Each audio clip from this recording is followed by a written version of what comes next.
Bismillahirrahmanirrahim. Peperangan Badar. Mengesahkan peperangan Badar. Peperangan besar yang pertama yang berlaku dalam sejarah Islam, berlaku pada tahun yang kedua Hijrah. Seperti yang telah diceritakan dalam gerakan Al-Ushairah, bahawa rombongan perdagangan ke negeri Syam yang diketuai oleh Abu Sufyan bin Harb telah terlepas dari dipintas oleh tentera Islam yang dipimpin sendiri oleh Rasulullah SAW. Bila hampir masa mereka dijangka pulang ke Mekah, Rasulullah SAW telah menugaskan Talhah bin Ubaidillah dan Sa'id bin Zaid. Dua orang ini termasuk dalam sahabat 10, merupakan wazir, menteri kepada Nabi SAW, sahabat yang besar, yang awal masuk Islam, yang dijanjikan syurga dengan nyata.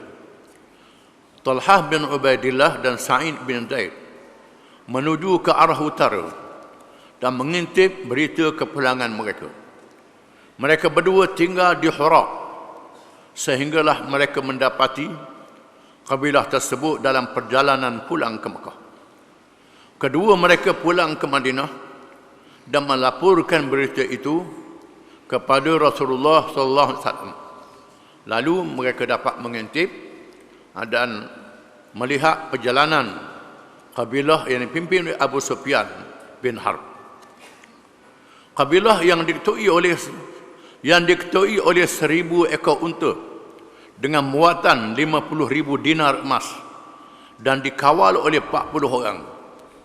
Jadi seandainya gerakan meminta itu berjaya, bermakna orang-orang Islam akan memperolehi rampasan yang besar serta mendapat kemenangan yang besar dari segi ketenteraan, politik dan ekonomi.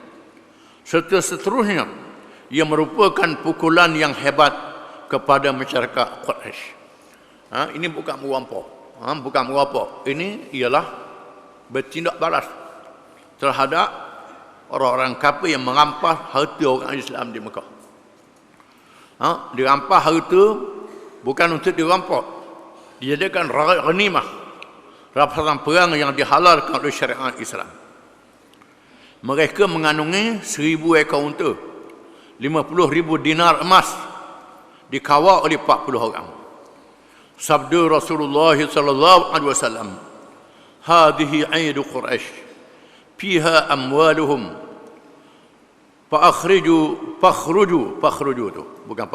fakhruju ilaihim, la'alla Allah bagi atas Allah subhanahu wa ta'ala yang palikumuha." Maksudnya, inilah dia pinjaman dari Quraisy. Di dalamnya terdapat harta mereka. Oleh itu, keluarlah kamu menyerang mereka. Mudah-mudahan Allah Subhanahu wa taala akan menjadikan dia harta rampasan untuk kamu. Ini ucapan Nabi sallallahu alaihi wasallam. Dalam operasi ini, Rasulullah sallallahu alaihi wasallam telah mengerahkan anggota pasukan secara sukarela dan terserah kepada mereka sama ada hendak pergi atau tidak. Kerana Rasulullah SAW sendiri tidak meramalkan akan berlakunya satu peperangan terbuka yang besar dan bersejarah.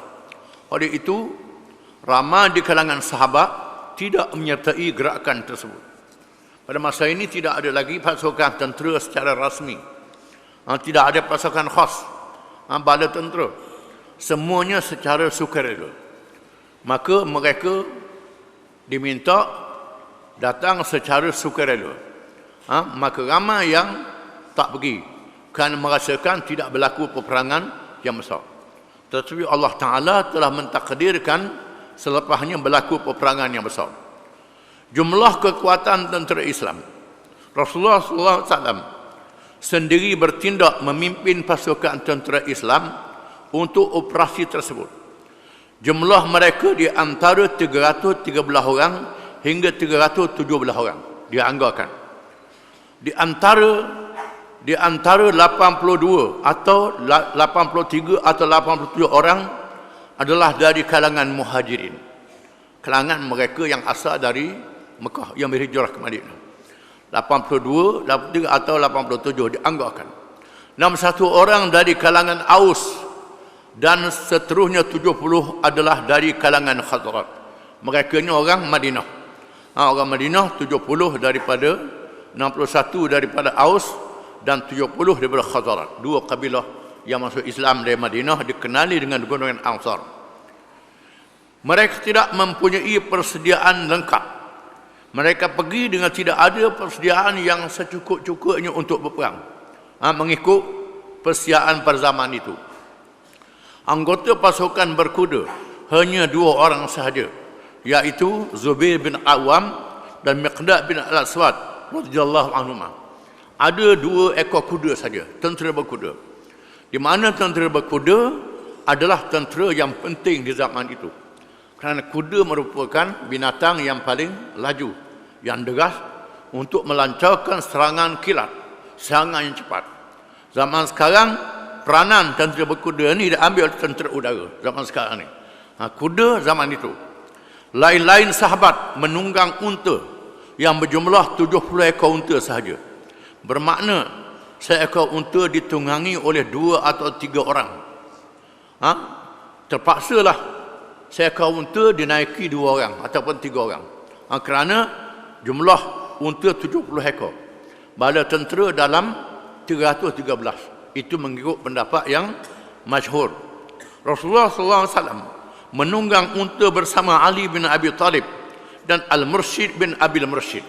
Nabi sendiri menunggang unta dengan 2 orang sahabat, iaitu Ali bin Abi Talib, sepupu dan menantunya, dan Al-Mursyid bin Abil Mursyid. 2 orang dengan Nabi naik unta.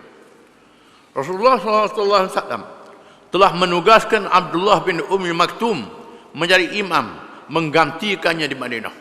Nabi melantik Abdullah bin Ummi Maktum menjadi imam di masjid Madinah, ganti kerana Nabi pergi ke Badar. Abdullah bin Maktum ni ialah seorang sahabat yang buta, yang menjadi sebab turunnya abasa wa tawalla an ja'ahul a'ma. Sebab turun abasa wa tawalla. Nabi lantik Abdullah bin Ummi Maktum yang buta menjadi imam. Apabila sampai di Rawha, beliau telah memerintahkan Abu Lubabah bin Abdul Munzir supaya pulang ke Madinah untuk mentarbih segala urusannya. Bila sampai Rawha, Nabi hantar Abu Lubabah bin Abdul Munzir balik ke Madinah untuk mengendalikan pentadbiran. Kerana Abdullah bin Maktum mestinya jadi imam saja. Dia seorang yang buta, yang uzur. Jadi nak tadbir mestilah seorang yang celik, yang segar. Maka Nabi suruh Abu Lubabah bin Abdul Munzir pulang ke Madinah untuk mentarbih. Setelah itu, pasukan tentera Islam bergerak dengan satu penyusunan yang rapi. Bendera besarnya yang berwarna putih telah dipegang oleh Mus'ab bin Umair. Bendera besar, ada bendera. Bendera besar. Dibawa oleh Mus'ab bin Umair radhiyallahu anhu. Manakala pasukan Ansar yang membawa bendera berwarna hitam telah dipegang oleh Sa'ad bin Ubadah, pemimpin Ansar. 2 orang anggota berkuda dijadikan pemimpin pasukan dengan Az-Zubair bin Awam di sayap kanan dan Miqdad bin Al-Aswad di sayap kiri. Pasukan yang berada di belakang dipimpin oleh Qais bin Sa'sah, dan Rasulullah SAW dia sendiri telah menjadi penglima tertinggi. Nabi menjadi penglima tertinggi di samping ketua-ketua pasukan yang nama disebut tadi. Di sini Allah Ta'ala menunjukkan kebijaksanaan Nabi SAW, bukan sahaja jadi imam semayang, termasuk jadi imam perang. Imam perang, pemimpin jeneral, pemimpin yang paling tinggi kepada tentera untuk berperang. Nabi mengatur pasukan tentera dengan begitu rupa. Bergerak menuju Badar. Bala tentera Islam telah bergerak menuju ke Badar. Apabila sampai di situ, tempat bernama As-Safra, Rasulullah SAW telah mengarahkan dua orang sahabat, yaitu Bisbis bin Umar Al-Juhani dan Adi bin Abi Raghba Al-Juhani, untuk mengintip pergerakan kabilah Quraisy yang menjadi sasaran kepada tentera Islam. Nabi menghantar pengintip, pengintip untuk meninjau dua orang sahabat. Dua orang sahabat ni iaitulah Bisbis bin Umar Al-Juhani dan Adi bin Abi Raghba Al-Juhani, dari kabilah yang sama. Mungkin mereka ni orang yang berpengalaman dalam perjalanan di padang pasir dan kawasan bukit. Dua orang ni ditugaskan untuk mengintip, jadi spy dan peninjau untuk mengintip perjalanan tentera musuh. Kabilah Quraisy meminta bantuan dari Mekah. Apabila pemimpin kabilah musyrikin, iaitu Abu Sufyan, menyedari bahawa mereka telah sampai di kawasan bahaya, dia telah mengarahkan orangnya untuk meninjau keselamatan perjalanan, iaitu dengan mengintip ataupun bertanyakan orang yang lalu lalang. Akhirnya mereka mendapat berita tentang gerakan memintas yang dilakukan oleh tentera Islam. Tiba-tiba Abu Sufyan mendapat maklumat melalui pengintip dia ada pengintip juga. Dan kawasan Madinah ni kawasan bahaya perjalanan. Dia dapat maklumat bahawa orang Islam sudah keluar dengan badan tentera yang jumlahnya beratus-ratus orang. Abu Sufyan telah mengupah seorang badui dari Bani Ghifar bernama Damdam bin Amr Al-Ghifari supaya menyampaikan berita ke Mekah dan meminta bantuan bagi menyelamatkan kabilah dan harta bendanya serta mengubah arah dari perjalanan biasa. Bila Abu Sufyan tahu bahawa dia akan dipintas, Abu Sufyan menghantar utusan ke Mekah meminta bantuan. Abu Sufyan telah mengalih perjalanannya, tak lalu jalan biasa, jalan yang lain. Selamat. Damdam yang tugas telah segera pergi ke Mekah. Apabila sampai di Mekah, dia telah memotong hidung untanya, memusingkannya dan mengoyak bajunya untuk menarik perhatian penduduk Mekah. Buat tunjuk perasaan, simbolik. Kerak hidung itu, koyak pakaian, dan secara tidak langsung menyatakan betapa pentingnya berita yang hendak disampaikan. Dia melaungkan pada orang ramai, wahai kaum Quraisy, bahaya, bahaya, bahaya akan menimpa harta benda kamu bersama Abu Sufyan. Muhammad dan pengikutnya sedang memintas kamu mesti pergi tolong, kata dia. Minta penduduk Mekah hantar pertolongan. Apabila mendengar laungan oleh Damdam, orang ramai telah berkumpul dengan bersemangat. Ada di antara mereka telah berkata, adakah Muhammad ini dan pengikut-pengikutnya menyangka bahawa mereka boleh lakukan dengan mudah seperti yang dilakukan kepada kabilah Banu Al-Hadrami? Demi Allah, tidak sekali-kali kali ini tahulah dia. Menyebabkan penduduk Mekah bersemangat, penduduk Mekah yang kafir musyrikin bersemangat untuk berperang. Kaum Quraisy masing-masing bersemangat untuk pergi, dan yang tidak pergi telah menggantikan tempat dengan orang lain. Kesemua pemimpin besar musyrikin turut serta dalam pasukan perang tersebut kecuali Abu Lahab. Abu Lahab tak ikut. Beliau telah menggantikan tempatnya dengan Al-As bin Hisham bin Mughirah yang muflis kerana berhutang dengan Abu Lahab. Dia suruh orang yang berhutang dengan dia, tak dia nak bayar hutang, gatimu lah pergi. Gatimu, tak bayar hutang tak apa. Abu Lahab menyuruh dia menggantikan tempatnya dengan jaminan membebaskan hutangnya. Semua suku kaum Quraisy telah menyertai pasukan yang besar kecuali suku Bani Adi, di mana tidak seorang pun kalangan mereka keluar. Ada juga kabilah Arab Mekah yang tak ikut serta, walaupun ada setuju dengan Islam tapi tak setuju dengan perang. Kabilah ni tak pergi. Kabilah Bani Adi tak pergi, tak ada seorang pun kalangan mereka pergi. jumlah kekuatan tentera musyrikin, jumlah anggota tentera musyrikin ialah 1,300 orang dengan 100 ekor kuda, 600 baju rantai. 600 baju rantai. Baju rantai ini adalah baju untuk menahan daripada panah, pedang, baju besi. Baju rantai. Dan unta yang banyak yang tidak diketahui bilangannya. Abu Jahal bin Hisham telah bertindak sebagai pemimpin pasukan. Abu Jahal menjadi panglima tertinggi. Dan 9 orang pemimpin yang kaya telah bertanggungjawab membiayai perbekalan pasukan musyrikin. Setiap hari mereka menyembelih antara 9 atau 10 ekor unta. Sehari sembelih. Unta ini matang besar. Untuk mencukupkan makanan bagi bala tentera. Masalah dengan kabilah Bani Bakar. Apabila tiba masa untuk bertolak, mereka teringat bahawa mereka berperang dengan kabilah Bani Bakar. Mereka bermusuh dengan Bani Bakar. Mereka bimbang kalau mereka diserang dari belakang. Dalam kebimbangan itu, iblis telah muncul dengan menyerupai Suraqah bin Malik bin Jash'am al-Mudliji untuk yaitu pemimpin Bani Kinanah, di mana dia telah memberi jaminan bahawa tidak ada serangan akan berlaku. Iblis muncul.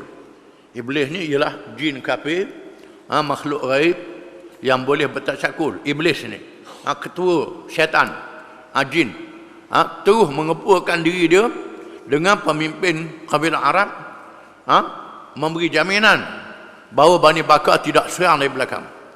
Dengan jaminan tersebut, pasukan Quraisy telah bertolak dengan penuh bangga dan sombong, seperti yang dinyatakan di dalam firman Allah Ta'ala, وَلَا تَكُونُوا كَالَّذِينَ خَرَجُوا مِنْ دِيَارِهِمْ بَطَرًا وَرِئَاءَ النَّاسِ وَيَصُدُّونَ عَنْ سَبِيلِ اللَّهِ وَاللَّهُ بِمَا يَعْمَلُونَ مُحِيطٌ وَإِذْ زَيَّنَ لَهُمُ الشَّيْطَانُ أَعْمَالَهُمْ وَقَالَ لَا غَلِبَ لَكُمُ الْيَوْمَ مِنَ النَّاسِ وَإِنِّي جَارٌ لَكُمْ. Allah menurunkan ayat.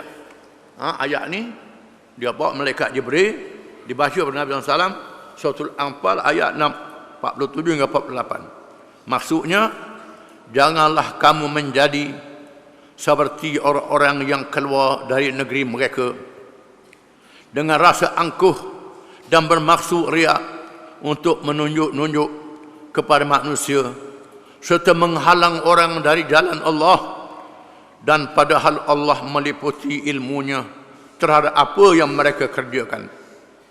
Dan ingatlah ketika syaitan, Allah tak dedahkan syaitan, ingatlah ketika syaitan menjadikan mereka nampak baik amalan jahat mereka dan berkata, tidak seorang pun manusia yang dapat menang terhadap kamu pada hari ini, dan saya ini adalah pelindung kamu, kata syaitan.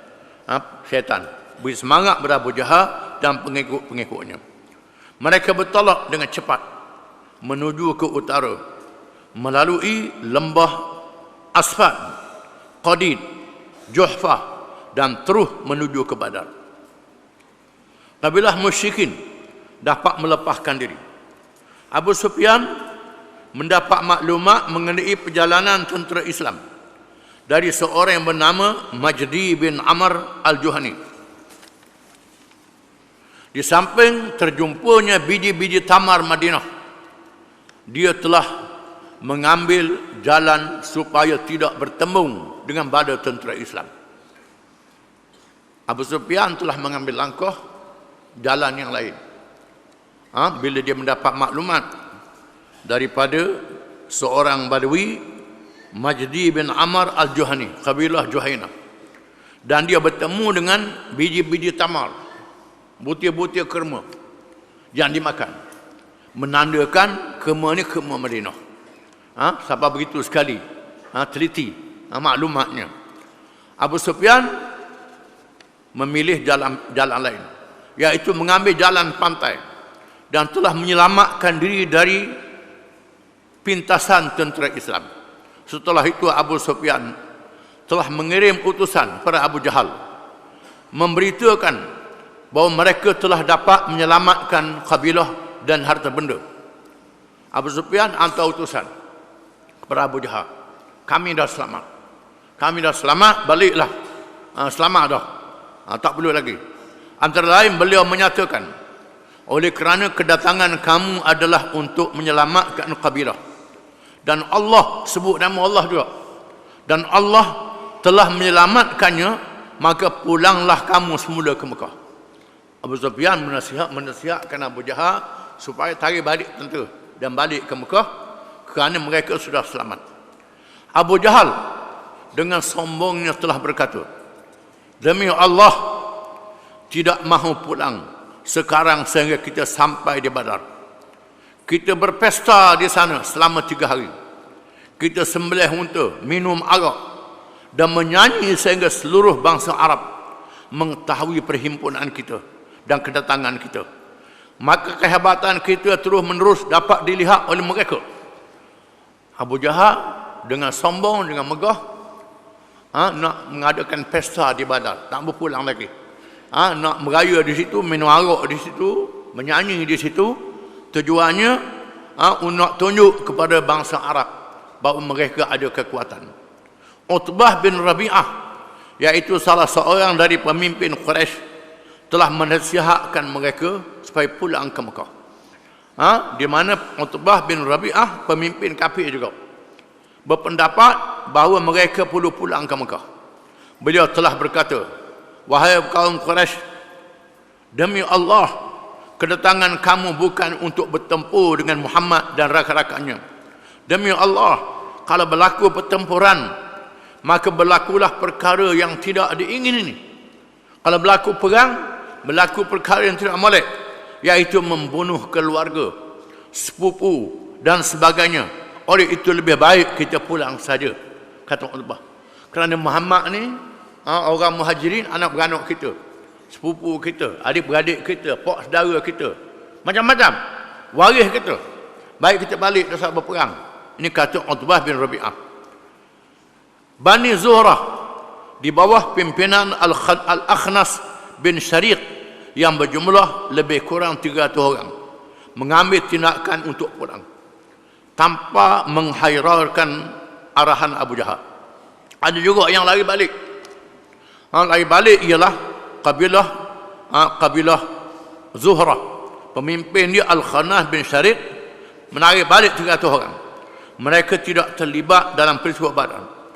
Bani Hashim, iaitu kalangan keluarga yang paling hampir dengan Nabi SAW, telah dipaksa oleh Abu Jahal dengan sekerah-kerahnya untuk meneruskan perjalanan ke Badar.